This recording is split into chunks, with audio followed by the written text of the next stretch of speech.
네, 이 사건의 진실, 우리 국민이 북한에 억류돼 있는 초유의 사태입니다. 이 사건의 진실 어떤 것인지 전문가의 도움 말씀 들어보겠습니다. 고려대 북한학과 남성욱 교수가 전화 연결돼 있습니다. 교수님 안녕하십니까? 네, 안녕하십니까? 자, 우선 그 두 기자의 보도 들으셨는데 교수님이 유추하시는 이 사건의 진실, 실체 어떤 것입니까? 예, 일단 자세한 사항을 좀 더 파악하겠지만 정말로 선교사기 때문에 종교적 어떤 신념에서 북한을 방문했을 거로 추정이 됩니다. 네. 일단 중국 측을 통해서 북한을 이렇게 들어가는 경우가 흔히 있는 일은 아니지만 또 불가능한 일도 아니죠. 예. 이 김정욱 선교사의 경우는 종교적 신념에서 현장에 방문을 했을 거고 북한 입장에서는 이 성경 종교라는 것을 인정을 잘 하지 않으니까 네네. 김정욱 선교사가 북한을 방문한 경우가 불순한 거 아니냐. 예. 그래서 이제 조사를 하고 그들의 의도대로 지금 기자회견을 하고 있는데 네. 진상은 조금 더 저희가 살펴봐야 될 것 같습니다. 네, 지금 조금 전 신현준 기자의 보도로는 단둥에서 보살피고 있던 북한 주민들이 중국 공안에 적발돼서 송환됐고 그러자 이들의 생사를 확인하고 구호물품 지원 가능성을 알아보기 위해서 북한에 들어간 것으로 알려졌다. 그리고 북측의 정보기관인 국가안전보위부의 꾀임에 빠져서 넘어갔을 가능성도 있는 것이 아니냐라는 분석을 했는데요. 이 가능성에 대해서 어떻게 생각하십니까?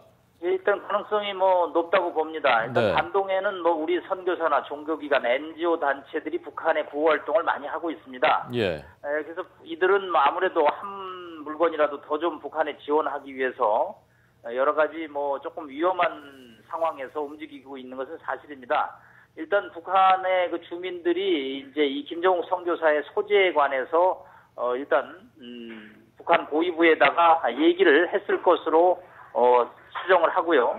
북한 입장에서는 이 김정욱 선교사가 불순한 의도를 갖고 있다고 보고 일종의 포섭 작업을 해가지고 일종 평양으로 북한 쪽으로 들어오게 한 다음에 그를 체포했을 가능성도 배제할 수 없습니다. 네. 자, 북한이 오늘 이 김정욱 선교사한테 기자회견을 시키고 지금 겉보기로는 아주 멀쩡해 보이거든요, 이분이.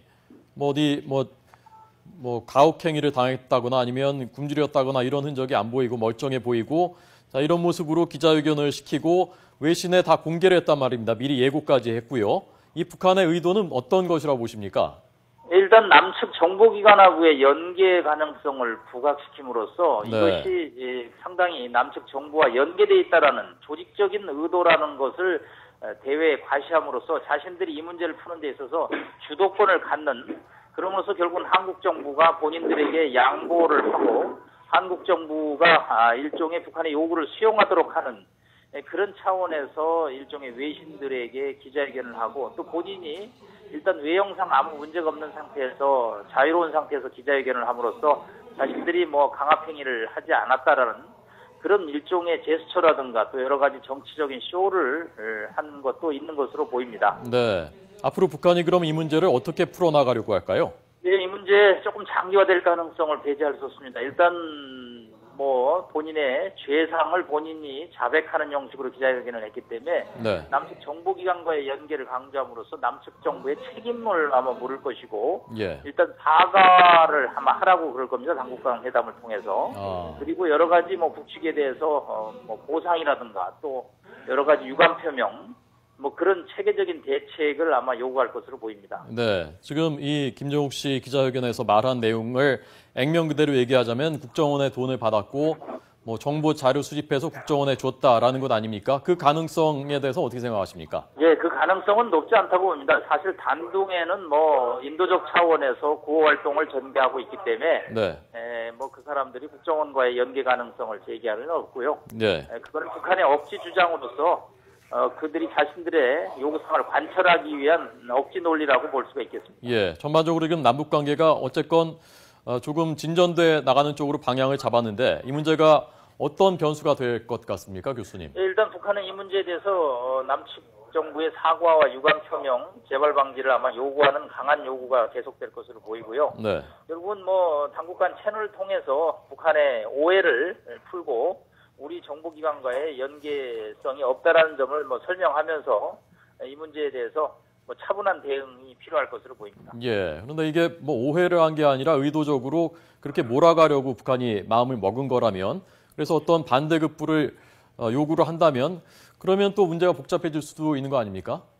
그렇습니다. 북한이 아마 이 문제를 오랫동안 지켜볼 가능성이 큽니다. 특히 한국 언론들이 자신들의 김정은 제1비서에 대한 최고 존엄을 손상하는 기사를 내보냄으로써 네. 남측 언론에 대해서 굉장히 불만이 있었는데 뭐 그런 어떤 한국 정부의 소극성을 일종의 반박하면서 네. 앞으로 남측 정부가 양보 차원으로 나오게 하기 위해서는 자신들의 요구 사항을 관철할 만한 소재를 아마 찾지 않느냐. 그런 차원에서 김정욱 선교사의 이번 사건은 그들이 정치적으로 활용할 가능성이 매우 높은 상황입니다. 예, 알겠습니다. 자, 고려대 북한학과 남성욱 교수의 도움 말씀드렸습니다. 교수님 고맙습니다. 네, 감사합니다.